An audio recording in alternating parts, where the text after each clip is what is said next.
Whakatailo mātou tua le nei taeao fou. Glory. O mātou. Hallelujah. Wala watu ia te 𝚘𝚘𝚏. Ia i le nganga whangaitia ma le nganga. Ia la maoilo mātou tua nei taeao fou. Le nganga o whaneneenga o whamanū o vi inga le li. Ia ono le nei aso wa toi whapopo. O e wha i o e whapopo i aso lo mātou ola. Mātou whakataitele lo mātou tua wa toi te tai mai. Mātou i nea ma whakatai atu lau fio i mea uma. O le au pa ia ma le au whaatua tua. Mai se o le nei ola lo mātou tua. Mātou whapeifo le tua le nei taeao. O le vi inga. O le whamanu. O le whanetanga le li. O le whamalo. Mātou te awatu I lau fio. Hallelujah. Sula ai le tua analise no o e le whel mātou te au lia mai le ni aso. Praise your holy name. Mātou iai le apitanga le tua le nei fo yaso. Iona te te whai, mai lau fio nei taeao whaiwa le tua. Ia o lo ia whamanu lo ai o lo suafa. Maise o lau whanau. E whamavau no mātou tua. Whaktaita mai lau whamalo. Pa ia i o mātou tangata. Sili o au whamanu ia. Praise your mighty and your o lo whapena le tua o na whasoso mai le aso ma le aso whaktaitele. Whamanui na lo suafa le tua le taeao. Mātou sauni matapena le li. Ia I polkalame. Ia o le fo yaso lo mātou tua. Hallelujah. Taitaina o mātou le ngango lau fio. Whamanui na oe. Salo. Mātou whaktaia oe le taeao ono o Yesu le leo mātou tatalo tua. Amene ma amene. Amen. Whatalo whātu le taeao mātou mo fie. O se taeao au le lei. Ia I lau maota ma lau lau le taeao. Sa mole atu no pele. Ia le fo mai I whanunga le lei o le nei fo I aso fou. Ia o toi whapopo mai le tua I lo tau soifua. Ia maso mao nei ola. Ia walawa ia tiute. Fanau le tua. Ia iso o se matata iso o se maluenga. Ia iso o se whaiwa. O lo ua e ngalue ai. Mata mai lava I tutono o lo ainga. O lau company. Ia o le aonga. Ma so o se Amen. Si o manga o lo awina I o le tua. Ia vi ia la le tua le taeao. Ia ono whaifoi on tātou toi whailoa I lungo peau ngalu ea. Praise the Lord. Hallelujah. Malona ngale lei. Ia leo tātou ia I tātou whatalofa le taeao. E whatalofa atu I le swafo Yesu. Lo tātou li ma lo tātou whaola. Ia I tātou vainga. Lungo penga te whailangi. Ia mai se foi lungo o tātou website. Ma tātou YouTube channel. Ia le tō le taeao. Ufa le maia. Ia I le nei aso fou mai le tua. Whatalofa atu ia. Glory, hallelujah. Ia le au whainga luenga tofia le tua. So se whaitaulanga. Malo le soifo. Praise your holy name. Tu ina atu le. Tu ina ia le atunuu. Ia whalau tele atu le ma whatalofa le taeao. Ia o le fo tātou iai le whawawina o le awunanga o le Malū taeao faaleagaga. E moli atu mo o I lau maota mo lau lawa. Ia wafo ia ngaluenga whai o le nei yasu. Ma le nganga whaaloalu. Ia whaftai pastor. Mo le awanoa. Ia nga ona toi whono whapi atu lawa tu saima saunoanga matamu fie ni taeao. Ia toi whawhelo tuai tapo inga Samoa nei tu la o le aso. Ia whatalo whatu. Ia te oi nei taeao fou e manatu male I te tonunga. Ia ua maleifua mai whanunga le lei nei taeao fou. Ia ona o le alofa maleanga le lei o le tātou tapaau le lani. Ia whatalo whatu ai la maleanga whaloalo I lau tapo inga Samoa. Ia I nei tu la le aso malo soifo manuia. Malo le langi mama. Ia I le nei foi taeao fou. Whapitoa se whatalofa I lau whainga luenga pa ia le tua.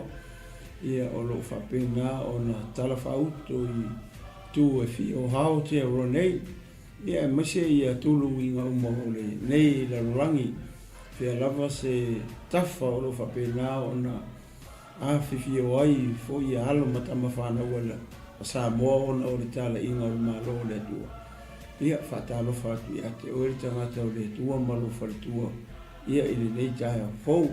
Malo le o sai ia malo le whātoa i le ngā luenga le tua mawani anga se tele mo le malo le tua ia matele aisona vi inga ia whataro whatu fo i le tino keriso i le nei au fau le au whātoa ma le au pa ia ma le au pele nei au fau ia whataro whatu ma le nganga whaaloalo ia te oi le nei au fau le uso le tua whine i le ali ia whaftai te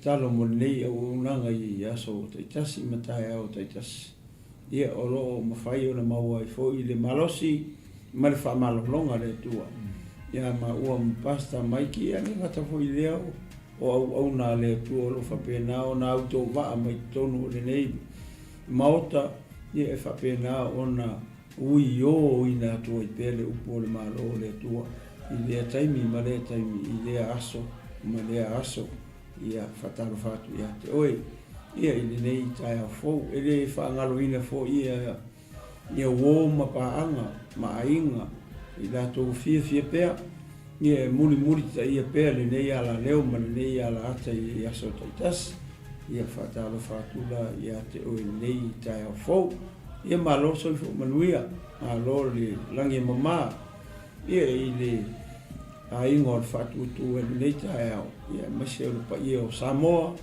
o lo whapena o na maua mai le nei ala ata ma le nei ala leo ia i aso taitas malo so i fo manuia ia o se whatalo whanea ma le anga whaloalo ia ma le anga fia tele ina ua tātou whailoai i luma o nu ai leo tua o nu ia vi ia le tua pasta taimo le noa ia malo le so no e ina ia o ma whatalo whana ni taeao malo lava le ala usu fo ni taeao ia le whainga luenga ia unai whanau ia onga ia mase fo i o tamama tina ia le lato ngā luenga whai le aso ma le aso o le momolino tamaiti whainga le lunch ia mase fo i o le tausinga o aso taitasi se yo fo le taime toi anga ia toi piti mai lato ia pe atu wa onga ia whatalo atu le uso ia kaisara o lo mafuta mai Samoa ia whamanu le toi ia toi uso le taeao ia le tua brother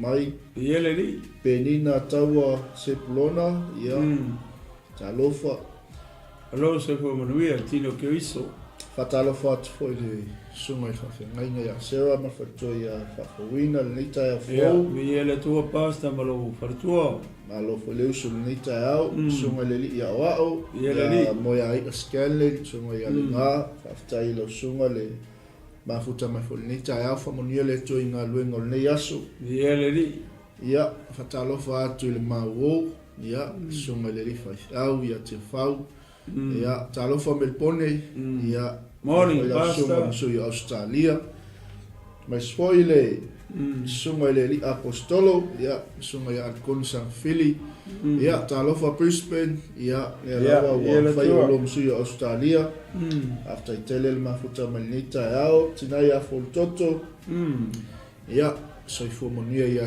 tina talofa Rick Samoa ia lewa anga mai Rick Samoa le taeao ia o mai ia le nei ia sofo o mai le tau Rick Samoa ia fa mania tele le tua ia le tua fai gol nei ia so fa talofa fo i le tofine ia naia ma le ainga ia o sui o Rick Samoa ia o lo ilunga o tato o unanga i le aso ma le aso after tele la auto talo ia fa tai fo i la auto lango ngā luenga le tua ia pe o tato fa so i le taimi ma le taimi ia o le ato la au le tua tato te tau so fa tas ia e tato te ngā lulu ai le fina ngalo le li ia ni taeao latino ia o le mai tau mai ia tato ai ngā peise me o e kau whangoa ai iyo ai besele le te wa ai atu ta fa malama le taeao le sulu mata mo fie mai o le la ia o le anga i mai fo i le taeao esele au le lei o le nei aso fa fetai le atu o le nei aso fo wa fa pena foi oe o lo whaafonga mai o lo mai mo mai fo i lo maota mo lau lawa. Ia a whai o sila atu i whafo lo maota o lo susulu mata mo fiele la. O le alawa le tau nai ai le tūlangi o lo mai mo mai ai. Ese le au le lei o le nei aso fōu mai le le. Ai panga lea. O le mai tau mai le tatu ai. O ise meo e whangongo ai. Ia e sau no ia o e toina. Ma e Gel City. Ona e o tatou ai o tagata. Tu lou nei taeao. Tatou te whamasinoa te tangata i whafo. Ia. E o le au te tau tara sao atu lawa uia mo moli mau. Atu fo i tatou ai ngani taeao. Aka whapea e o kene fia. Ma le punga le ori loko. Ia. O kene sa. Okay. Kene sa mai mau ke miu ke sa wai. Ia. E le winga o lau whamtalanga hoi lea. Ia o le soifuanga le o tatou. I le tino le nei. O le tatou ai le i whafo o le tangata. Alleluia. Ia ai e le mwhai mai lo le skaka le loto le tangata se tūlou. Nga o le akua nga ki se le fia lo loko. Ia. Tūlou sa moa. E me se vei o le siri ngai ka e. Nga o le atua nga ki se le fia le loko ka le kaukara. Amen. A se upu wape e while i auto. E ko kiri loa lo. Ia. Ola. Ia poa fo. Ia poa fo. Ona o le ufisiri mai while le ia wape u whanon mo. Ola kari ko le kahe aungi. O kele o whai atu fo ila wape while le ia oe po le while ai. I can learn by myself. O ke kikilo a ui ia kia. Ang whapela ke whangongo, pe se me ko le fifi ai. O longo kinga, o ke le sau. Ia. O le si tu whole le ke kari o koe whapea. E mawhai o nga e aka mai whole le sikaka e mawhai nga aka mai au. Ke ma koe aka mai fifi. A ke leo i loko, a ke leo i lolonga loko po mo. Po se aka mo i le aka mai e. Po se aka kaufalaka, po se aka pipelu. O le winga na tu lo sa mo. Hoi nei taeao o ngā leo pe ofisiri mai e ke ua pepe i se mea u whangongoa. O lau kai. Wai le haim se mea u whangongoa. Seki a koa. Wai e u seki. Ia le tua. Alleluia. Winga lam kala e rin whai mai e sila i loko. Ngā o le akua. Nanga ki sila fia loko. Le taeao ni. A se upu hoi le leo le tulou. Se upu hoi leo le vai e re tangata. E vai fafo. Ai le mwhai ngonga i lolo o popo whera i. Po fia, po ori. Amen. Be o le wingana o lau tala o le hao ke kalisa o koa uia. E le mea leo ke lau longa. E ti palo joy. Iyo. Yeah. Joy in my heart. E ole manai e ole va enga le o mai tatu ai ngani taeao. Nanga ile taimi foi le pinga sa mo. E se le manai o le oloi lo lo tūlanga. Oi o le tangata o le manuia. Oi o le tangata o le whengainga. Oi o le atalii ma le awhawhini o le atua. Alleluia. O le ala le sila me tangata i whafu. A le e pupuna, a le oli le li lo lotu. Ese le manai. Ia le wae sau no manino le taea. Ia e paua. Pawaranga ko inga pe a maka slow wole. A olonga ola uma onga uma toe. Ko sa bon makua ia. Ia. E fa marulua tu tato ainga. Ia manga fsiri. Ma fsiri wole fa topo mana. Ia. Ia ke u ko fa pe ia e fa ko fsiri fa pe na pa se me o fa mo ai mo le fifi ai mo. To wai mai hoi le o le fia mai lo winga la tala nga o ka sa o ko mo ko ka sa o ya ko le uso ma to fa fini le ia le o ke siano ma le o fa tu le ta le fa fe kai mo la ka lo mo o la ka lo le ke vai mai le mo lo malo si lo ke sa ia fa so tu e se me o mai le ko ya ma Moka komunika yo ko. Amen. Vi ele tua. Pa kai ka. Amen. Vi ele di. Tu lai nisi upu lata mai hoi e. Ele ngana waso uma. Don't look on the outside. Yeah. But look in the inside. Mana tua. Pape ngar vai Samuel. Yeah. Morning famau. Wala Samuel or perfect. Angala ku Samuel wai fa pena. Wai fa fo. Yeah. Le king o le ma o lungo au makua. Ya família ku ele. Kasi kala le ku wa uma mai ne. Yeah. Saules idea. Saules idea. Aku kiki ai o ele perfect ai seri. La família ku ele o ka vai fa fo. O que vai le loto le tamata. Yeleli. Ni pe fa pe nga kula ukari ni kai o ya nga mo ka ko. Le nga le ku ara nga kisi le fia ya lu fina nga lo malo loko. Ele lo ko malo lo loko mo lo finga. Yeleli. E fia. Vai nga e sau o kirkila ku o ska ka ki fo la pe fo nga la fia. Ai o I lo ko e au. Le mela yelo loko. Po e her. Po e joy or whatever. Po broken. Yeah. Kele amia. Broken. Po hungry. Or break in pieces.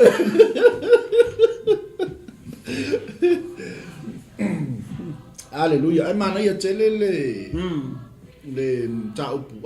Ia to le sili le taeao. Ia fatu ku manatu. Fatu plangona ia te tatou. Ia o nisi upu laka mai ia tatou tatala noa I le leo lele awai ke fika fua le sikanga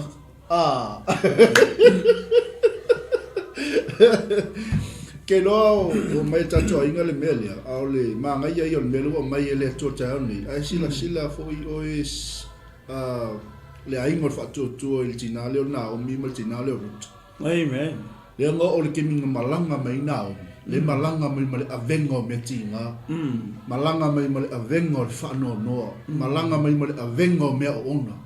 Ai sau le tina ruta. Sau male mea fou. Sau male whaalinga fou. Sau male upu fou. O le alima nkupu. Na whita ia il to o lua lea. E le ngata nga whaamali e ina le ngā lala o tina o nao. Ai nga makua I whaataunu uina fo I po kalame le tuwaling sau maruta. Amen. Praise the Lord. Hallelujah. Me le esele manuia whaurolo. Ma ia wal sau ngā toi o lauta tau. Ia le. Ok, sila mai ai taia uma, maso uma. Ia mase foi au na le tuolo o autowa mai. O mau le malos. Ona o lauta tau. Hallelujah. Amen. Tele taimi ia tau te leiloa mai. E le whai ngofia ngā rueka. E iwai kaimi e mate leiloa. Le whai ngā tāo le mea nai te savali. Amen. O le mana o talo sanga.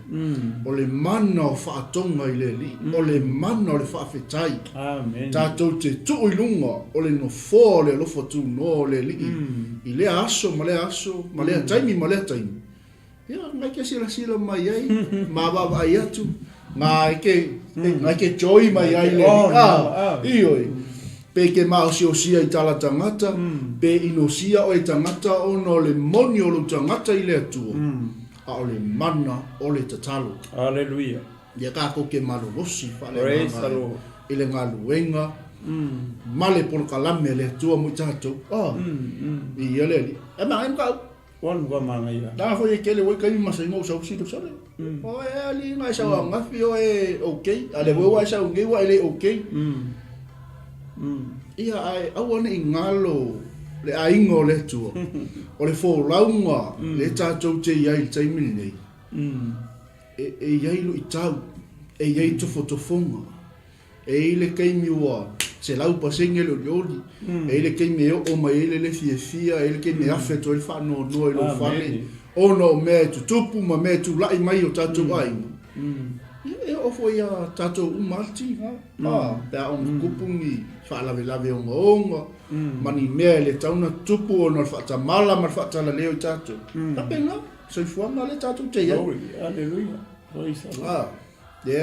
ai misia voi sesi ke sau kasi alo wa so kau le on mai ka o ali toi ia au te leilo le mea le totono le loto le stanga aleluia e ole manga ia ngal me le fam na me le to taeao le sau o tina o ruta fa mali le mea le mafakianga o tina na o miling sau mai ai sila foi le end of the story ngama kuwa I complete le mission ng sau marut o ngal so angel tangata le ia malanga fa lo mana ia tele pasta o le piu ko avelo mafofo nga fili ile ta mai ulu tala bo le nga fa ulu fisili le tu amen ole winga la bo le ole fisili le tu fa fe mai fisili le ko il fa ko le fisili nga fa fe ona fisili le tu ka ko uma ole fisili nga mai ha fa fe mo fisili le tu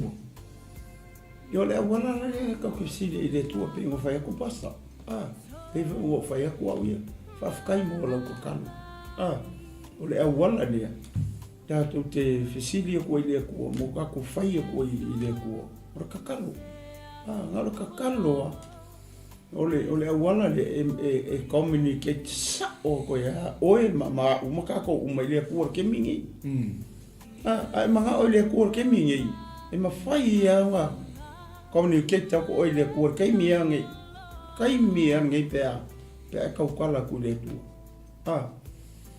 wala la le mele ka ka mi fai ngai ka kalo o savali ai halu ka vale ki ka kalo you pray everywhere ele fa sa fa pe fa ko ai halu fa sa mo ko ka kalo ile pe fa ko ai halu mal o mai ka kalo ile o fer me ke halu ila ka vale ka kalo kala ngoa ile tua fai ile tua pe ke alu li shopi kala ngoa ile tua ko va ai mele kupu mai yaso nge waka ko ima nga kupula ako mo renga fa no lo fo isi se fa la vela nga kupu ko ngo kilangi nga kupu fa ka pas ale pe ko fa manga ko mo le pule mo o nga ke mai mo mai ke siano martino ke viso e alu le farifaka le pasi kakalo le menga ke ali kakalo le farifaka le pasi lenga ke le lo ke la ku farifaka le pasi o la yiri ka le nga o nga yiri ka fasio ka nga o lo mo fo nga me kakalo le ku e la ve inga lo so fu malo wolo ile menga ke mo fo vai le farifaka le pasi o lo winga na o le ma talaman ma fa malo se pia o ka o ni e wongi fa pe nga o farike kalo po le malu ki kalo e o foi como foi vengar wenga ma fai ai kai mi ka ai pro na saule sinkuli mangu po fea ma se ko kalo ile ia pe ke savali ya pe o la ki nga luenga mama fa pe aga kai po la mere ke me mo pa pe ai fa le konguru ma fofo ai le lo la ki ma fuka ile ko ta fa pe nga mar me nga va ai eli va ai eli ya hana le kinga o samwe nga amu nga ula ye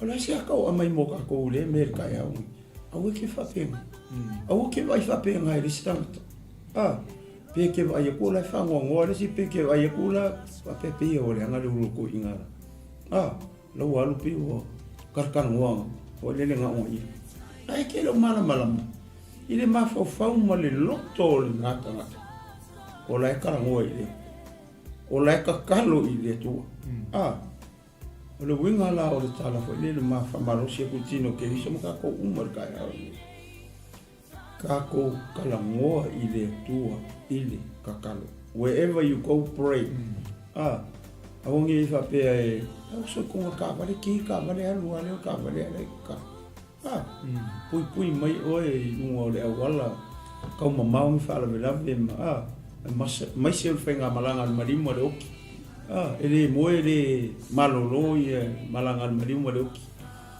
le au malepo ai ole ta ole ole kakalo ole ki ole malo le tu ni ki le renga vai mai le so o ya yesu o fa ye me le ka Mai uanga fisili. Pe fa fengo fai me leo ka. Le o mai Yesu kalonga I le. Ni mata I ono. Lo mata o tama o le lam yen sawa. Ka ua ke le kalo ka kalo e ki leo le malo le tua. E fai e ka uma I kaimi uma o fea e ke alu iai. Ka kalo iso se me ke alu iai. Ai alu le pitch, ai alu e tulou, ai alu ave whangau whaka e le pitch o le ala au mai aso mawhawha. Ka kalo I lunga la wala, ka kalo pe au le pitch. Ai sea, nang kukele lo me tu.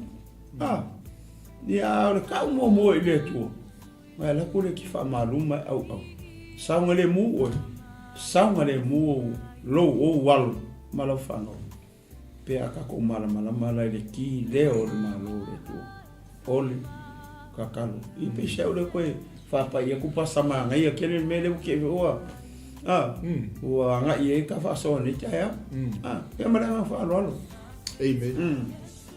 Pe ele tua o tue mantua le tangata o tanielu ina ua pe on tatou whasoa. Ina ua I loa e tanielu o umon tusi tusi. Tala tusi pa ia ua I loa e tanielu. O la menga whai e tanielu. Ia, pe on tatou whasoa te leo tai. Ua mahasani ai. It's a lifestyle. Lale menga whai tangata o tanielu. Langa ua I loa e tanielu. Ele ma whai o ma koe sui le tula whono a me time persia. Ua uma o na wha mawina. Alu loe I lona potu. Alua, e whaasanga sa o ale wha malama o lona potu Jerusalem. Al tala tuspa ia, e fo I whaakolu ka malo I le aso. Amen. E whaakolu nga kuli vae I le aso. O lana masani ia vas. Ioi. Ia leni, e tā ua fu ila te talo.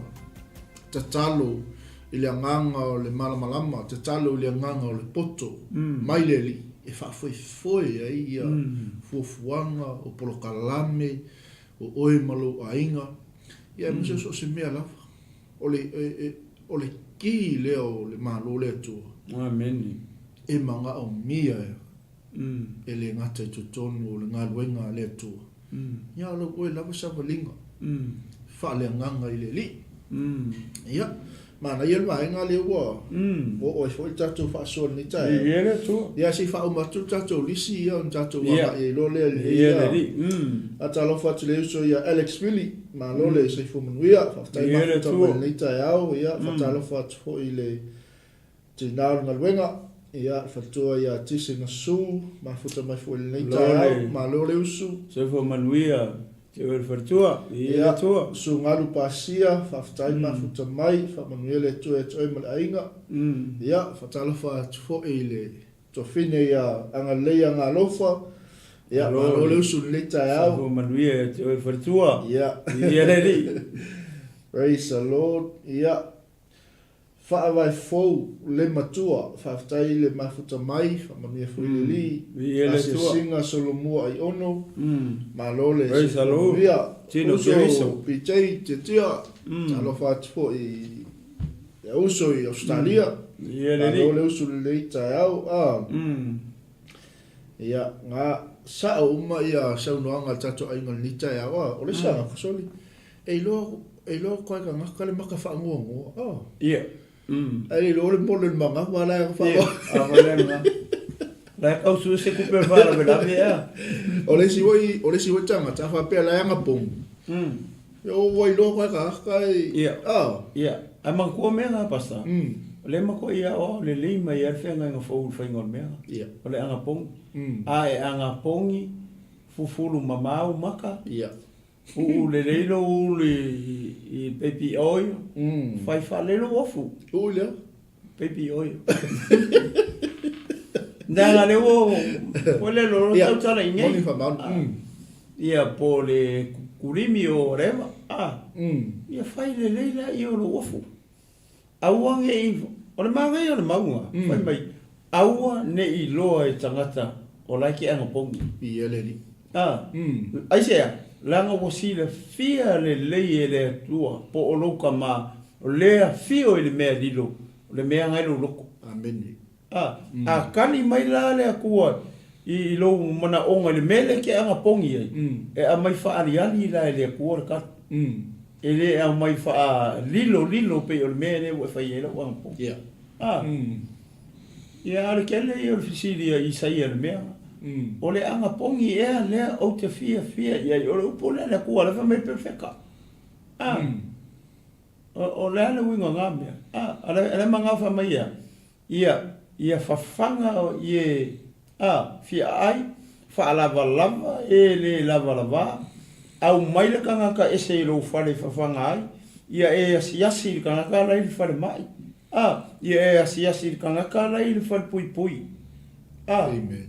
O le anga pongi kongu wanga le mga o ele atua, o le ala o wha Ele olo maka whangoa ngoa mai pe anga pongi. Ma ele ka ele ma olo lea lofa ia. Ole ki a koa le mele o le anga pongi pasta. Ole alofa. Nei se ngai ki anga pongi ai. A olo lea lofa ia I lau next door. Amen. Olo lea lofa ia le sikanga kane ke la kula wala. A le wha pia mai. Can I have $2 please? Ale ke anga pongi. Ala wai anu fa mai. Eu e peke bari. Ale ke anga pongi. Amen. Wali ka le fa pe mai a oi. O Yesu. Iele tu. Fa mai ama ka yo lufu lima ka anga u fa u fa. Nega fa au ngale le e mar fa maungi. I ngā uru whale maia, I le Malo, o kou kofi, nā uru whale maia I le Malo, le kou kofi lea, ngā whaia mo o kou, ai lei whawa inga lau langi ngai. O whisiria kou lea, oi, o lea le mea, a wha mai esu, ngō fia ai, ngō fia ingo o le lawa, ngā kou au maia ia kia. Ieleri. O re kangaka o piko I kiki le kou whaia I le mea ngā, o au ngā kou whaia I ai. So sa moa mara o ke si ano le kai aoro ngai, ia e awea le kangaka na e la koe whaapea mai le lima. Na ngā lefa mai Yesu, o lea o piko I kiki kou whaia I le mea lea, o lea alofa. Ngā langa e ave lua ka la o ngā lo alofa. Ngā langa e whakaua I le masi o ngā lo alofa. Kakara ia ngā le o whauru whale. Whauru whale I le Malo. E whawhia kangaka iang ke inga. Nara upo Yesu. Ngō fia ingu kukele a mai se mea kia. O lea piko I kiki. Ngā o kou le whaia I le mea lea. O au ngā. O Yesu ngā pasa. O le maa ia leo le mea leo ka hao o iei. E ka kiki lo fweko lalo wingo le mea ka o langa pongi. Ale mangingo le o nga o le upo le kua le anga pongi le manga o Yesu. Amen. Ole a lofa.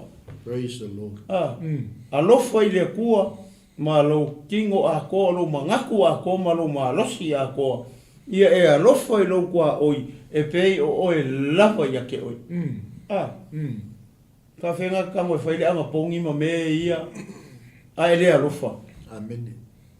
O le o ngā kokongu a ko le mele ka o ranga pongi o le alofa. Iele tu. A le se alofa mai mau keimi e anga pongi ai. O le se alo. Amen. E se alo koe whasa so aku pasta maa ngai ke le mele vo ka o ie. Nei mea o le anga pongi. Moni. Kere ka anga pongi. Amen. Kere ka a anga pongi whai le anga skaini me whapenga ngā alo le siopi. A laku o le siopi. Laku ai u oi o. Ie le ma muru singa ka hala I se si o ka kale ai si o le siopi.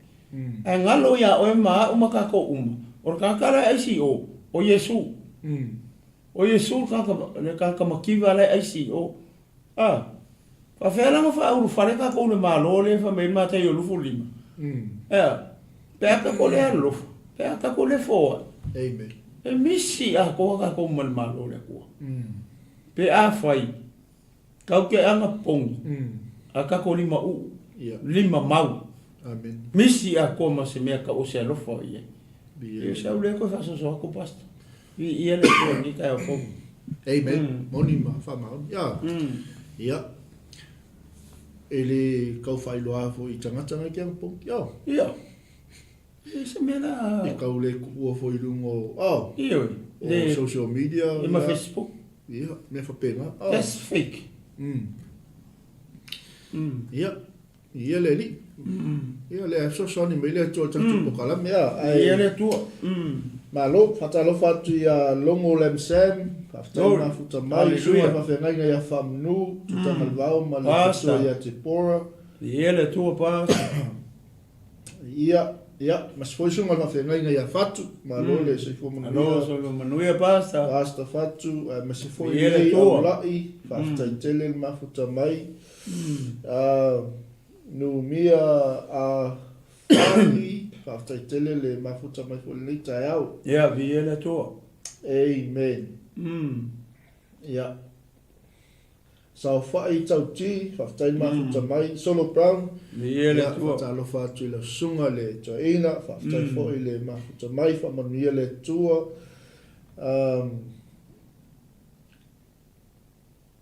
Ia, me se fo I tinau nei ainga.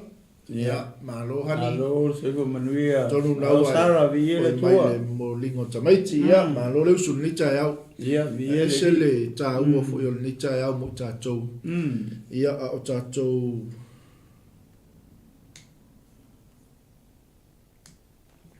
Whasoi le lei o le li. Ia, o lo fiso soni ina I tātou le nganga pa I o le tua.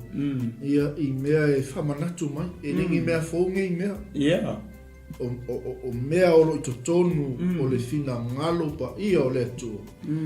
Ia, e toi whamanatu pea. E toi whangu pea. Halleluja. Ma toi au mai pea nganga pa ia. Halleluja. Mo le whanau a le tua. Glory. Ia, tātou te whiwha mawhana whana ia I. Amen. Ia, I le fina ngalo le li. E se tāua. E se le tāua fo I o le waenga ua. O o tatu whasoa ni taeao.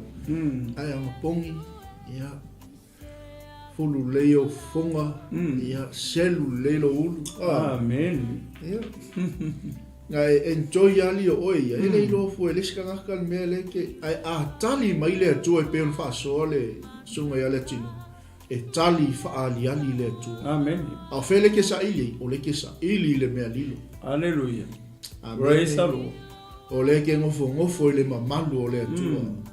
O le ai ke ngofo I le pa ia o le atua. E ke alu I lo wa feafi. Amen. A tali mai le atua. E tali whaali ali le atua. Le anga o ia o le atua. E le tu mawaenga. I lana whea ngainga ma lana tangata sa whai. Amen. Ia le atua. Glory. Hallelujah. Tonu ia le la tatou wanga I lo I tatou whasoa ni taeao. Ia ua whaautuina. Toi whanau I le Malo. Ia o le autuna o le tatou Malū taeao faaleagaga lelei aso. Ia e tapasaina ai tatou folaunga. Ia e mase fo'i ia o le tatou sauliga lelei aso. Ia anga lelei atu le tua anga pa ia na te whaatoa. Ia le whamalosi mo tatou ni taeao. Ia naua ia I le lunga tatou screen le Ioane tolu. Ia lon whae mua anga I le 5.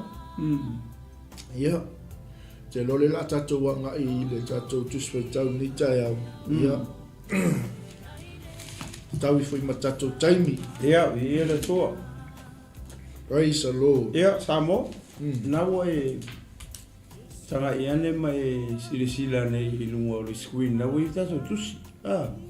O le tala masani. E wawaila I le urutala le ma tuatua. Ia pea tonu e fau la wai. O le teritonunga ia I le upo le kua e fau pea. E fau pea le upo le tua I aso uma. A le tala lea. O le tala ua loa o nga e whalonga ia. Ai pei e iei se mea lilo. O le fia reveal mai tonu I le tala lea. Pei ona ma tua tua ila le urutala lea. Pei e fau le urutala lea ia. E fo ia maua ia.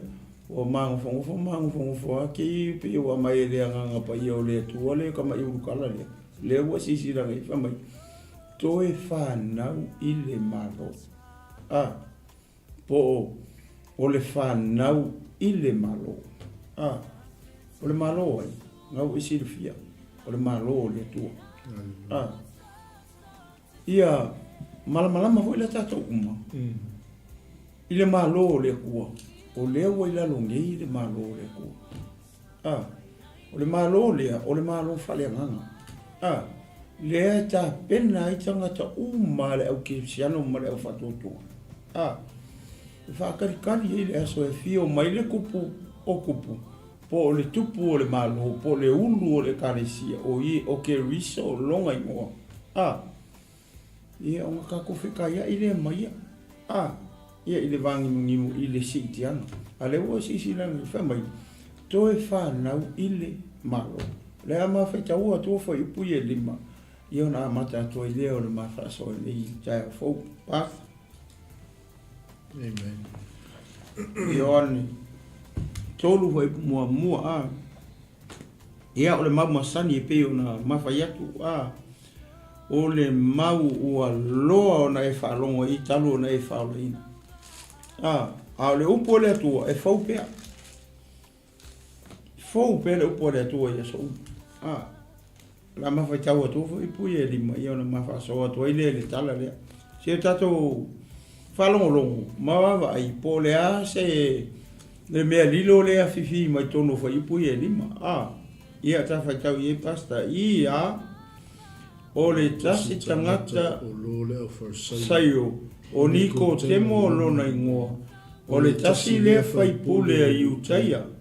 Ua aluane o ia e sui le po. Ua whai mai a te ia. O rapi e. Ua matou mai le tua. Mai le tua. Awa e le mawhai e se tasi o na whai o ia whai longa. E te whaia. Ana le a te oe le atua. Ua tali atu Yesu. Ua whape atu i a te ia. E moni, o te whai atu i a te oe. A le toe whanau le tangata. E le mawhai o nei loa e ia o le Malo o le atua. Ua whai mai ni ko temo i a te ia. E mawhai whape whea. Ona whanau o le tangata ua toe ina. E mawhai ea ona toe ofi i le manawa o lona tina. E whanau mai ai. Ua tali atu Yesu. E moni, o te whai atu i a te oe. A whai e le whanau se tasi i le vai maleanganga.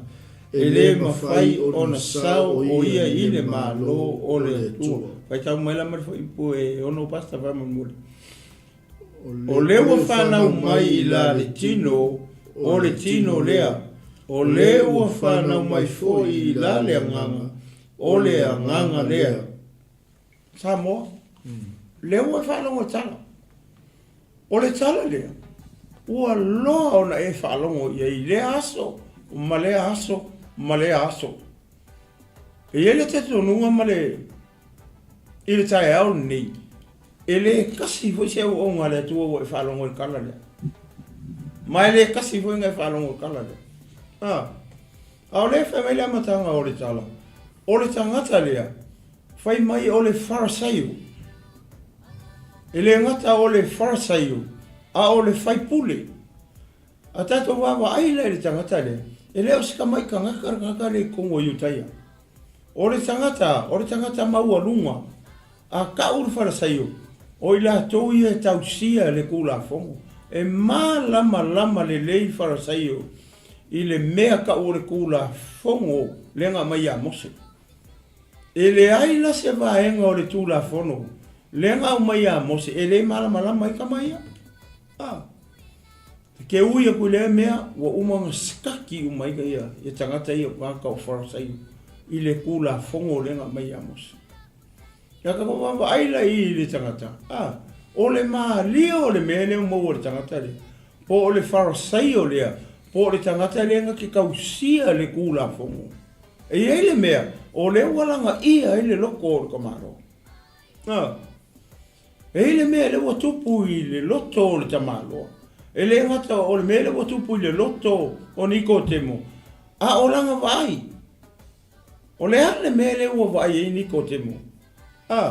Le pe o sau I kango include ai mai si kanga. A sa ka uha pe nga o vai. Sa wa ia ka uia ngo vai. A le o sau fesilia ku ia Yesu. A le o fa mai nga mako vai. Ora me o ka oi voice. Pe a fai le o sau ia Yesu. A o ka ko mai lo ia Yesu. Ka ko mai nga ka ko. A o ka ua voice uso. A o ta ua voice tanga tarai kua. Rai o. Pakala le fio mai ia Yesu. A le o sau. Le o sau ni ko temo nga o nga ia. A o le ma nga ia. O le fesiri. Ma le mafo anga nga lai nga sau ia le. Ia le tangata lea. O po le farasaio lea. E ka mai ka maroa. E ka mai le kula fong. Ai. Peita Ioane. E ele me le wai loa le ka maroa. Ia Yesu. Le ala o sau le fesiri ia Yesu. Mai foi le fesiri. Foi mai a. Ua ma ko I loa. O oe o le o mai le kua. O le me mua ngā fesiri. O le vaenga mua ngā fesiri ni ko temu. Ua ma ko I loa. Ua ma ko I loa o oe. O le o mai I le atua. Lua. Ua ma ko wa aia whailonga I ke whaia. Whailonga. O le vaenga longa lua lea. O mea I lua le o sau o ia. Mako wa ai. O mako I loa. O mako mauki ngoa o oe au le au mai le kua. Vai whailonga I ke whaia. E le ai ma se whalesai o mwhainga o whaia. I ngisi upu. E le ai ma se kusi upu e mwhainga whailonga I ke whaia Yesu. E le ai ma se ke longa. Ma se wharasaio. E mwhainga whailonga I e umako wa ai le o e whaia. Pe anga le iai le kua I ate oi. O le sau ni ko temo. O sau mauki ngoa ni ko temo ia Yesu. Ora kanga kaloku. Ora kanga kaloku. Fa fega ko. O le alo au ala mai kongo le whaolatanga. O le alo au ala mai ia Yesu. Ma e sauka lia le whaolatanga. O le ane mea ngai wa ai e. O le ane mea ngai whaalongo i. Ngai whaalongo se la unga. Kasi ngā awala. Ngai whaalongo le upo la unga le unga le tua. Ngā mafu ai. Ngai sauka lia Yesu. O le ane si mea. A whai ngai wa ingi wa venga I kongo se loku. Po se mea ngai alu e ke loku ai. Ai o whamalolo ai se mai. Kasi ngā mea ngā mai oi tono le whaalotanga ni. A Yesu. O wa ai wa venga ma me kukupu. Mea ngā whai e au ngā le tua. E le koe ngi Yesu. Lau e langi Yesu. Le e whio le kuka mukau o kama. O rai le o whai ngā ruenga ia. O oe ngā ke mai mua mai ke wisiano. O oe ngā ke mai mua mai le au whai ngā ruenga pa ia le tua. O au ngā le tua. O ai. O kā kou le o whai ngā ruenga le. A whai la e leo kukupungi wa venga malolongi mai ko kongo le karesia ke riso. Koe wa aila po la menga mis. Ko le aso nga lilingi fo aile nga pa ia le rua e karesia kukupuro me ia. Ai fa mai Yesu. O ke kui ngā kui au kou le puli. Male manga. E fa malolo ai mai. Kukuri ai ke mongi. Fa kukule pela. Fa pupula ka waso fa mamale pela. Fa kuku e woki. Mai me ia lau mai Yesu. Ai se a. Inga ua ka kou mau ala le manga. E fai ei mea umai. Ale o sau visiri mai ia Yesu. O mako ua ai. O mako iloa. O oe o le awa o mai le kua lua. O wa venga ma whailonga I e ke whaia. E le ai a ma se kangaka whaingonga whaia. Pe anga le iai le kua ia ke oe. Yesu, o ngai a ke oe le kua. Ingisi upu. Wala o nga e whailonga ma wa venga ia. O nga ngai le kua ia oe. Pe ako ingisi upu. Wha amala malama le lei upu ia. Pe o upu ia niko temu. Ai ma cheka ko wa i pole arkari Yesu. O mele kari Yesu ia Nikodemo. E mongi. O ke whai aku ia oe. A e le koe whangau fōwinga.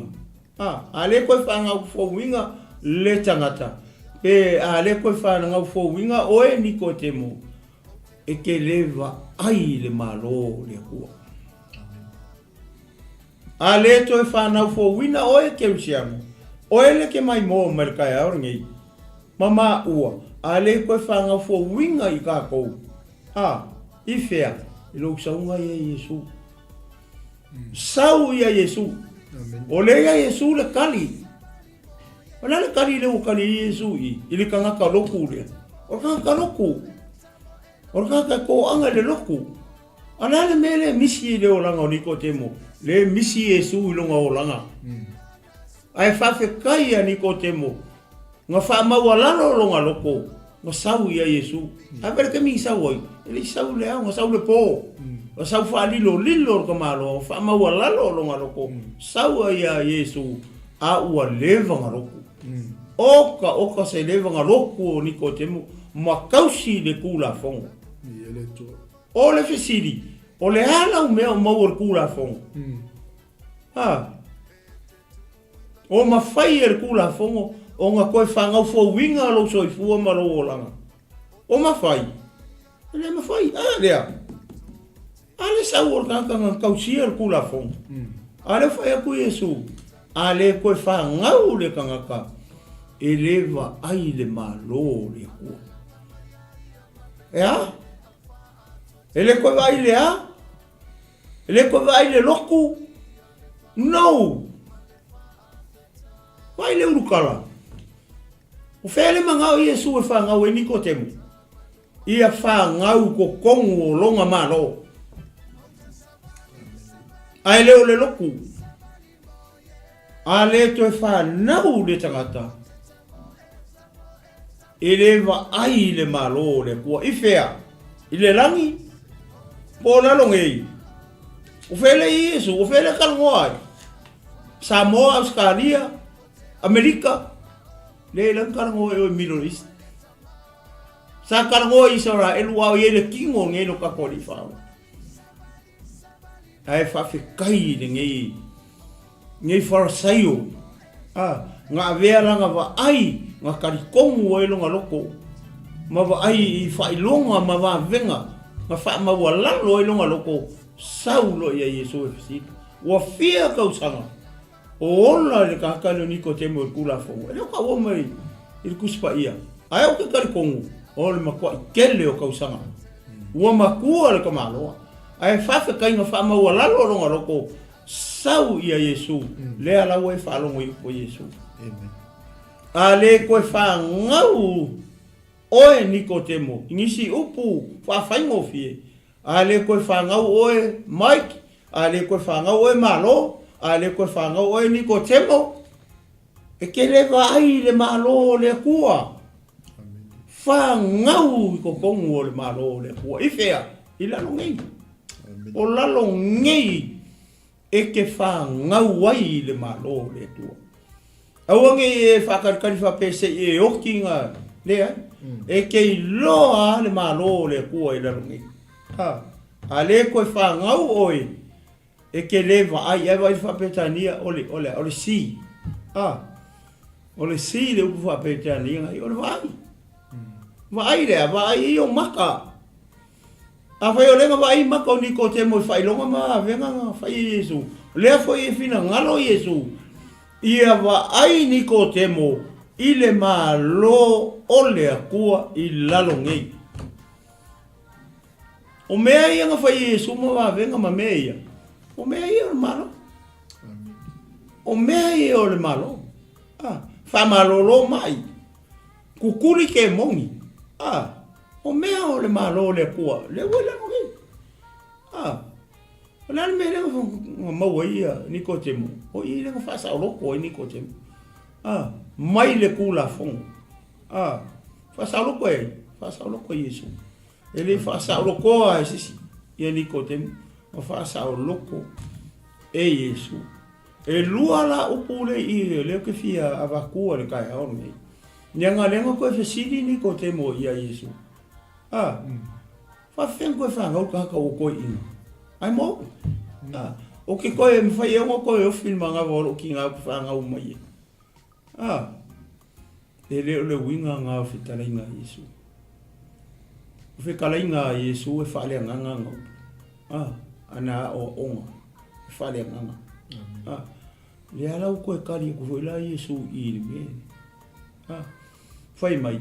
A le toi whanau oe I le vai ua kasi maleagaga e ke le sao I le Malo ole atua. I fea I lunga o lalo ngai.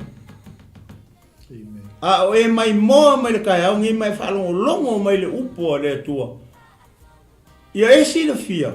Mo mai loa, o lalo ngei, e kei loa ai, lau e sao le Malo le tua.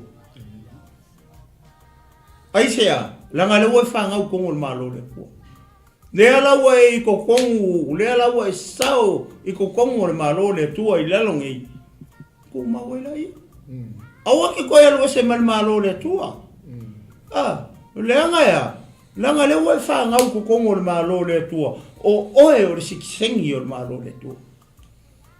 Ngofo I kokongo o le Malo le tua. Ai sea, langa le ue whangau fo winga I kokongo o le Malo le tua. Nea la wa e loa. Wa e loa le Malo le tua. Lua. Le ua e sao le Malo le tua. Pe a e ui lai au wala I e lua le awa o ma Yesu. Toi whanau I le vai maleagaga. Ona e sao atu lea I le Malo le tua. Wa upu o Yesu mai o ange la kala inga. Kukusa le le message. Ai fai kau le matai o e lua fai upu e lua maratolu. Sawi o ange mai I nasa la mo ia o mai le Malo le tua. Sau le Ioane fa, sau Yesu o upu e kasi. I nasa la mo ia ua o mai le Malo o le atua. O le Malo o le atua. O le Malo e lewa ai e maka o kangaka. O le Malo faaleagaga. Nia kau kala Yesu, matai Yesu lua fai po e lufu lualu. A fai o le nganga o le kua, wa o kulia ike mongi. Ngawe ya ke o kou Malo le kua. O le Malo faaleagaga. A inga o le tua le kai au. Wa e wa ai le Malo le tua. Wa e sao le Malo le tua. Ngai a o le kari. E ke kalia e o le siri ngā e le taeao ngai whapenga whai mau. Ai a whai o oe o le tangata wa e talia le tupu o le Malo. Ma le merenga sau le kupo e whai inga ia la vea inga i oe mau le tangata nga sala. Unga kākou I loa lea o lewa kākou whanga ngau I kokongu o le Malo o le tua. Kau ke leo o whanga ngau I kokongu o se loku. Lewa kākou whanga ngau I kongu o le Malo ke riso Yesu. O le Malo ke riso. Le leo se Malo se loku se ku lou ngi kai au. O le Malo, o le alo, pele to tasi o le tua. Lea nga saua, nga sau mai le Malo faaleagaga lea le sailonga ua. Sau e mariu, sau e oki. Inga ia koe maua mai kākou I longa Malo. Ai sea, lea nga kākou leilo roa umanga ua masala o kākou roa I makua. Nea lau sau osi I kaulanga. Ofo I ngā kulonga ola a kokoa. Ua masaa longa koko. Inga ia mangalo ia kākou ua masala. Nea lau e whalongo I taeao. Wa ai I le Malo. A le koe whanga fo winga I tātou. Ka koe le wa ai e le Malo lea. Ai amu ia le tangata. Wa sala mo. O le tangata nena. Leo wa ai le Malo. O le tangata nena. O lea ua sao ko kongu o le Malo. O le tangata le na. O le ngalua i kongo o le Malo o le tua. A fai o koe whanga fo winga o. Vi ia le tua. Ngofo i ngai le Malo nga. O le Malo nga fai mai o le Malo e whapavau. O le Malo e le lulu winga. O le Malo e kumau. Ai a fai e kele i salamo. O lona winga e kele i wa ai e le Malo le. O le ai whapolonga oe e le isi Malo. E lua Malo le. O le Malo o le tua. Ma le Malo sakangi. Ia sa moa malau whafonfonga i le asongi. O le a. A le tue whanau i tātou i le Malo le tua. Ka kele wa ai e le Malo le tua. A le koe whangau i kākou i le Malo le tua. Kākou kele sao e le Malo le tua. Fea le wai ei le Malo le tua le kaukei. Le wai lalongei. Le wai lalongei.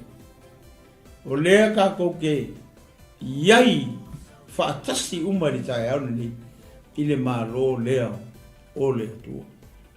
Ia anga le mai le tua, anga le leia kule anga pa ia. Wha koa kuri ngai whea umari ngai sa wani lo ko taeao ni.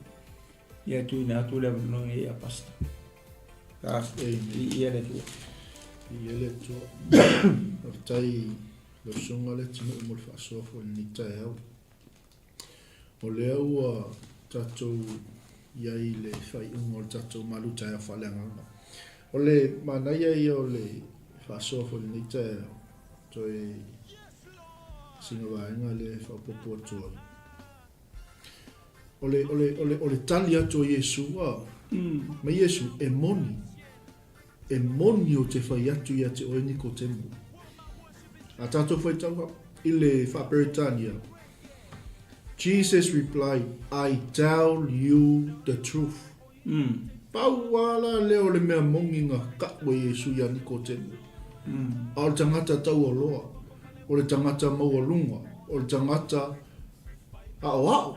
Glory, hallelujah. E me Iesu, Nikodemu, e moni o te whaiatu ia te oi.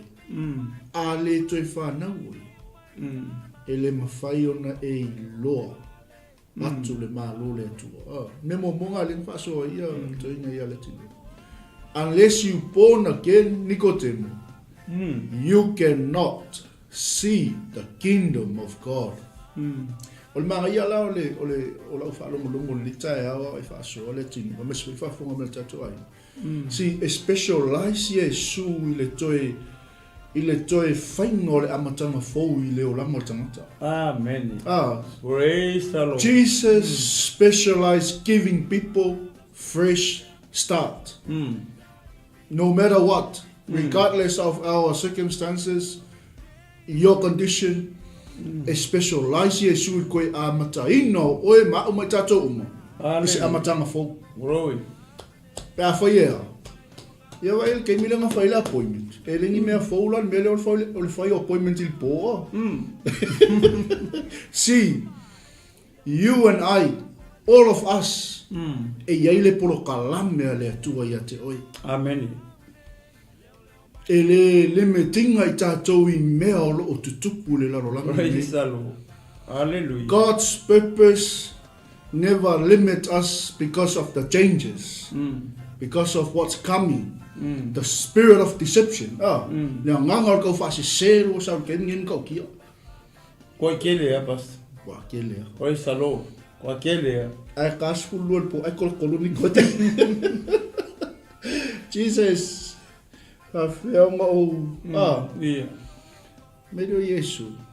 I tell you the truth, Nikodemu. Wow. Unless you born again, you cannot see the kingdom of God. Melongalua. Unless you born of water and spirit, you cannot enter. E te le sao i le Malo le atua. Pe a le toi whanau tātou sa moa. Pe a le toi whanau whuina i tātou to tonu o le Malo le atua. O le Malo, o lona alo pele o Yesu Keriso. Glory, hallelujah. Ea i whaau whale i lo loto malofina ngaru. Amen. Dang o le malo le wengei, o le malo faaleagaga. O le malo le agai mai, o le malo le inunga. Amen. Me au ke pole. O lalo ngi ya, pastor.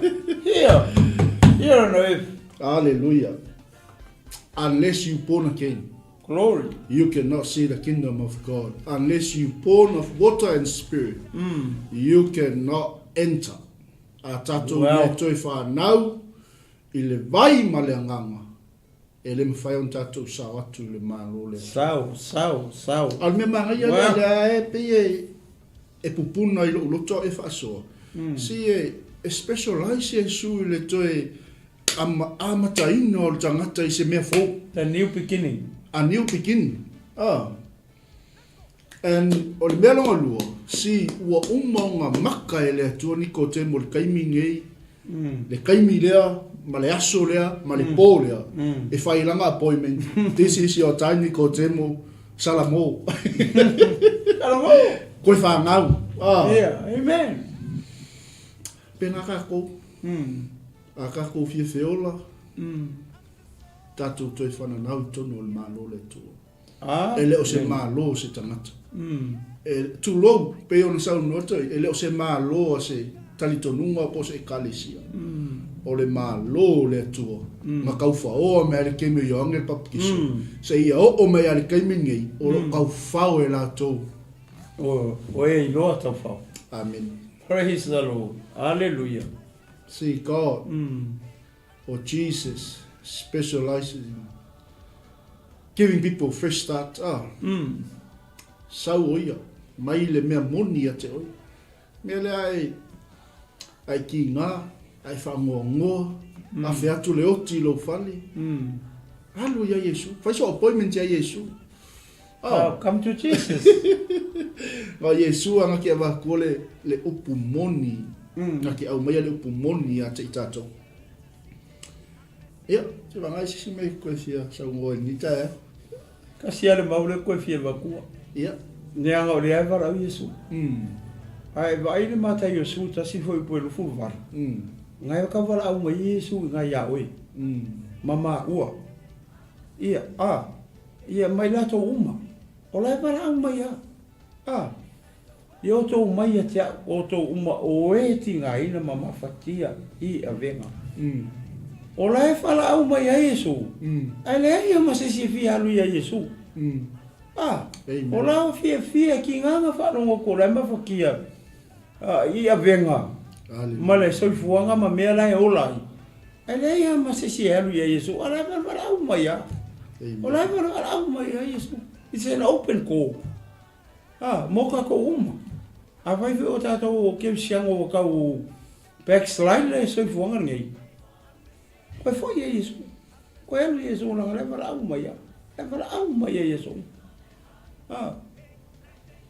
Never make up your but we are Nicotemu. Never may no Makoiloa. Amen.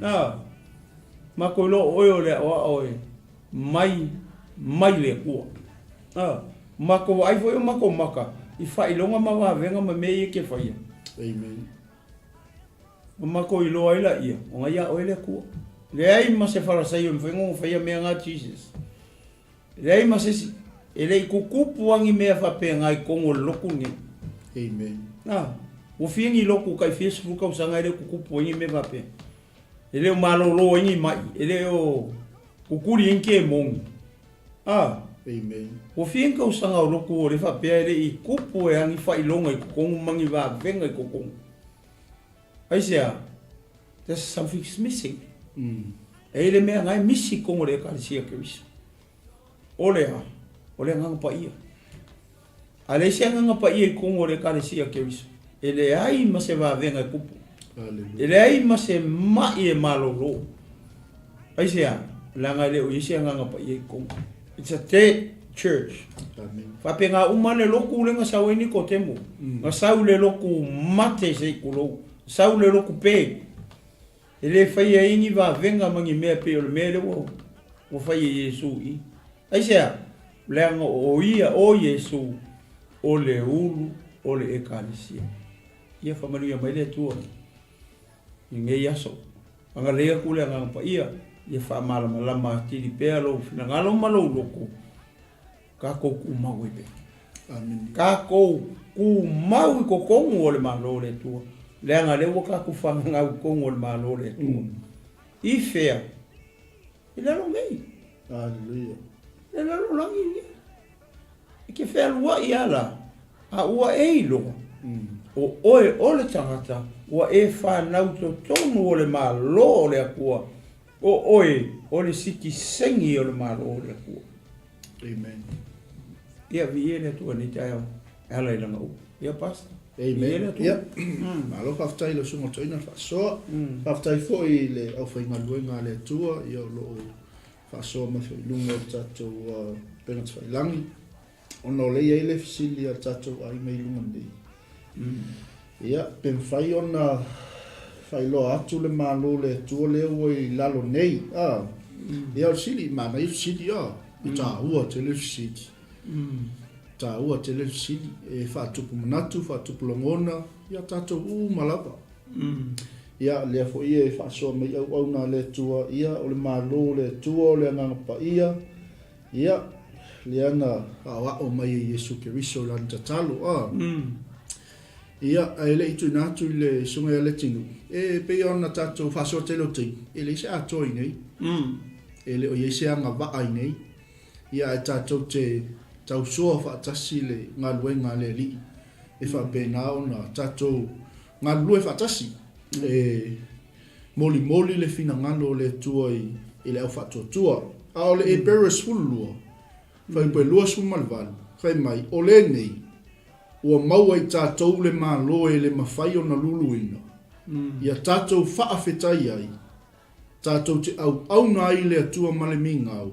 Male matau ia fia mai ai o ia.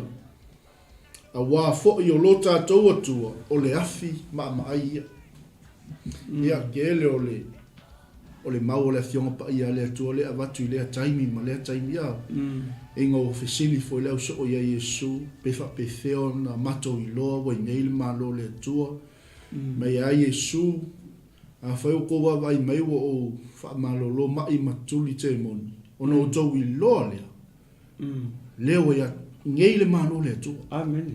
Ifea, I lalo nei, le lalo langi le nei. Le anga fio mai Yesu I langa misionga. Sau Yesu I langa misionga, fesile aku fo ia tangati ati o le alo fio mai Yesu. Luka e fafa I upo e fasu maltolua. Ua au winga mai aku e loptama. E fola le tala le lei. E fola le malo le tua. E nisi a ai fo. Ia, pe on tato faso tele o tele mau pa. Na foi sau le saia nga fio mai o ia. Malona malo. Ia. Ai, anga le atu le ngang pa ia o le tua tato ai nga ni taeao. Ia, to atu le sunga le tino. Ia, singa faso le titi. Ia, pe ona tato tal no telo teimi. Ele tali atu le polgala mel ia ingi fesili tu ina mai. Ia, so soani atu ai se mea fo I wa mawhai. Ona so soani mai le nganga o le tua. Ia, li tato o nanga. Ia le li. Ia, basta. Ia, moni ma whamaoni ia le saunanga o le taeao o pokalame e le fina o pokalame. Pau a le nganga o pokalame ia o le lulu o le pole tu. A whaiwhila o e mai tau mai sisi sai. O le mwhainga e whapea mai sise maua. Ia, o whatever. O le winga o pokalame matfaso. Le make le fifi ngau. O le nganga ia. O le lulu pe o le. Ia o la soifua le tua. O ia o le wha masingo kongu. A whape o ke ua maa whasoa kua e le tau e Malū whinaka. E wha masingo la maa ua e le kua. E lunga la o maa uru ia lo koko. A maa ua make le whina. O le Malo le tua. Ia e kari kongu. Kasi lea maka upu lea o lo o a foi lea Manuelu e whapea. ele moko ele staple ele ka ku va ele ele o ngale male upo le tu pe vo ele ngamul mau ia pasta onga ia va henga pe le tatu te va ai o le malo e falling mai ele ma fai onga ona tatu ulu fale ia e ulu fale isi tangata sala ma tangata fai a mio le anga ya ka ko va ai ku ele falinga tu si falinga fai mai ele mi fai onga ulu fale ku ska ka fai ele a mio le anga ma anga sala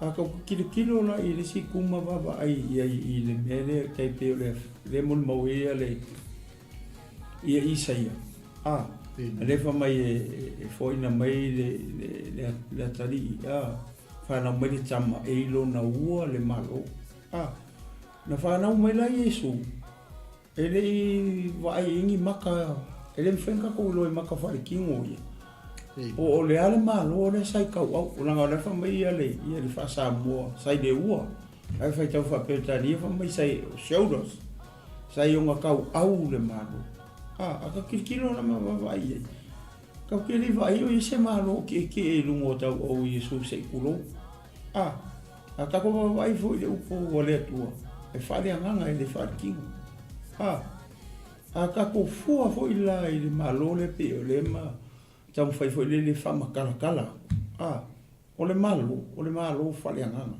amen ai va vai si winga o le upo le malo o le rulership ale kua i lo loko malo loko o i le fia fa ku o le malo le ku o lo loko malo loko o le rulership la ale tua i o kako loko le anga o i le fia fa ku o le malo i le fa fia o menga ke lo le malo fa le ngana amen le fa me le fa si di fa sai o ma e o mai a fer malo le o po Yesu ele o mai malo ma le va ai e mata o ta what's that mean o le malo fa le nganga le va e nga mo le wa ka ko ye le nga sau mai Yesu o le malo fa le nganga ia ka ko kalia la le malo fa le nganga ale ka ka la Yesu ma ta Yesu lu a fai o le nganga o le kua wa o kulia i ke mong wa o mai au ku le wa ia ko malo le kua o le ale ngalu ngal malo le fa le nganga le fai o le ali mai malo fa le nganga le inga o ese ke mong i mai ka fa malo lo mai fa mamale pela fa kuku e woki that's the kingdom of God ngai exist mai ngale malo le koi meanga ka ke lo ni malo le ku ai a fai le o happen meanga o rongo winga o la misi al malo le ku ya ka ko a le tu le pe o nga o le silingi le nga pa ia o la nga pa ia o le ki nga o me ale ai se nga pa ia ele ma fai o nga ste uma ki le nga mai a peke lava eva i o kis o kis o le ele o kis o le loku ele o ki o le malo le kua o le ale me fai ki le nga fa kali le aso o le nga pa ia nga ke fa su uma ki e ma fai nga momongo ku lo le ki ko kong a chen la ia nga yo ila o ke vaku ia ke o ki o le malo le ku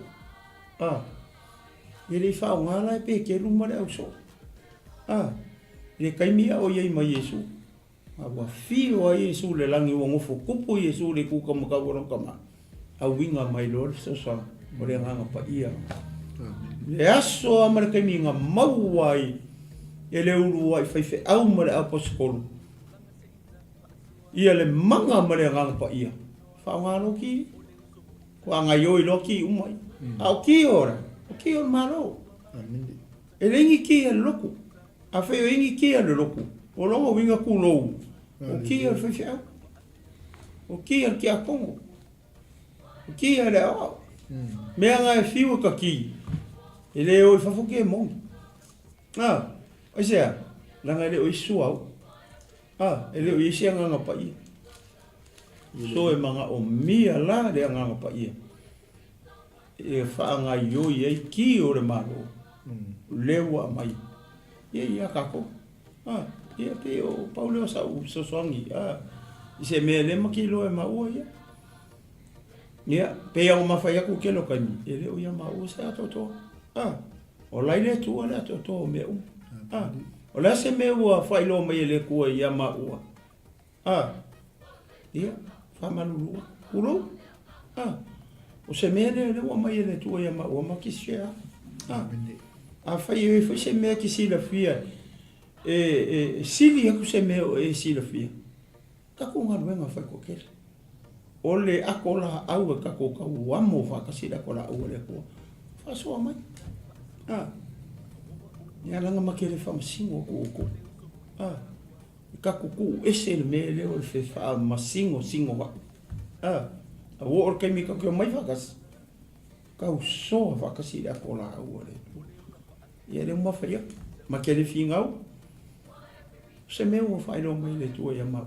Ia ma share. Ia mo kako I whamungia mai le tua ngi kua lau raso. Ia pasta. Ia le.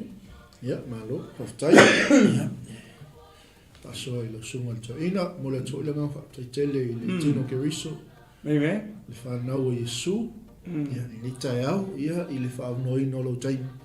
Ia, tātou te mafuta whatasi le tātou. Nuia. Au nanga whaau le taeao. Mo le taeao o le Malū taeao faaleagaga. Ia I tali tonunga. Ia o maua se whaalumanga le lei mo tātou nei aso. Ia e taoso ai fo I tātou. Ia po nei fo I wai aso. Nei te ua ele toi a ngai mai. Ia ua iese mea le lei. Ia ua tuina ato Yesu I lo finangalu. Ia walau sa valinga, malau fo launga. Ai ina ua au mai le finangalo le tātou ai. O le maula wale ana mai e le tua. Nei taeao. Tātou te iloa ai. O lo wai ngi le Malo. Malo ea, whai mai ea, e le lulu ina. Le al melo tātou ai le te mini. O lulu ina whaavai o Malo, o le lalo langi nei. O lulu ina whaavai o ainga, o ekalesia, o whaalapotopotonga. A le Malo lea. Lea wa umana tu lima mai. I lo loto mo lo finangalo. Praise the Lord. E le anganga pa I o le tu. Hallelujah. O le Malo e le lulu ina. Mela ia.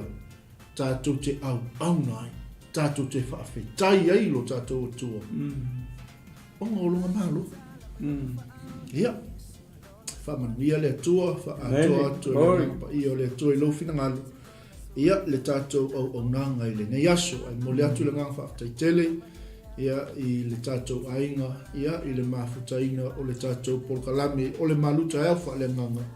Ia, I le aso ma le aso, ai la tu ina tu le tamai ale tinu ia e fa mai aina le tātou polkalame ia I se tatalo ma le ngang whaaloalo. Tātou tatalo. Ia waile tua no mātou tamā.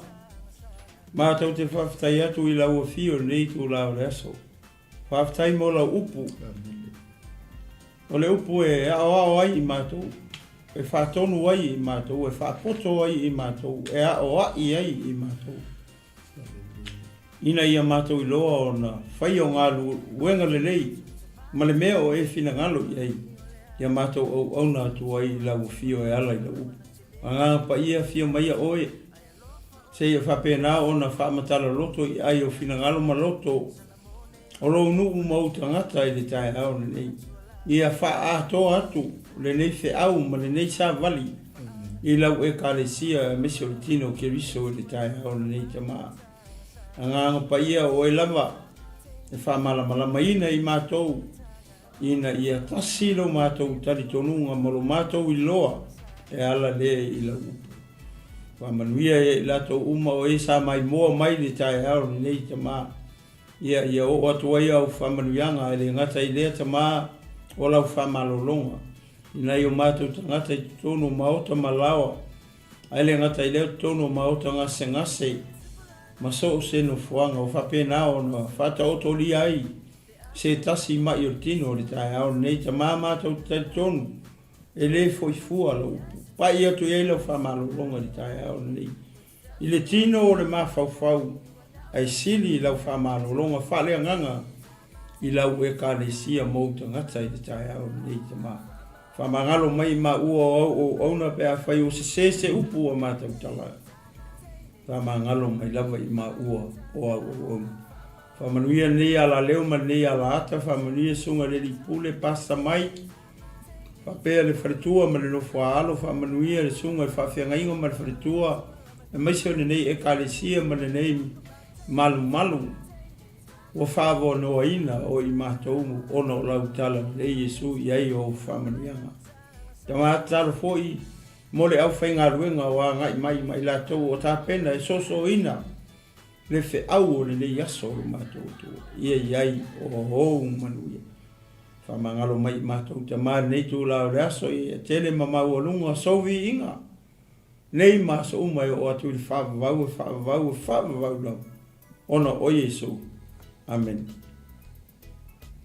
Ia, e toi mole atu le ngā whaatai tele, ia, e tātou aina le taeao, ia, e mea tau nei, ma le tau ina ia le tinu u malo fomfulu, ma tau te alolofa tele, ia mo tau, tātou te whiloa i staimi, ia, i le alofa malanga leo Yesu.